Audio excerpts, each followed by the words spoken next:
So this is where it all ends. We're day 3, July 3rd, 1863, and we are standing at the copse of trees, and the camera is looking west. And behind me again is where the Confederates came from, Chambersburg.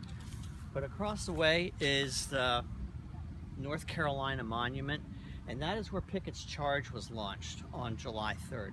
And they started it by opening with cannon fire, meant to just soften this whole area up and make things a little bit easier for them to cross over.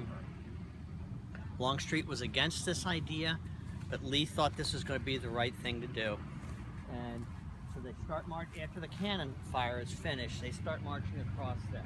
And I don't know if you'll be able to tell with this phone vision here, but there's a lot of ups and downs. And a lot of times the men marching across here were shielded from the Union soldiers along here. There's also multiple fence rows that they had to stop and climb over. The Union held their fire until they got close, and then they just opened up and basically started to mow them down. Some of the Southern soldiers, the Confederate soldiers, did get this far, but by then they had all been annihilated. Pickett's men were in the middle, and there were other brigades on each side. By the time they got here, there were so few left that were alive that the battle was over. This was the final point of Gettysburg. Many consider this a turning point in the Civil War. But I want you to think, if it was the turning point in the Civil War, why did the war continue for another 2 years? That's a whole different topic that we can talk about.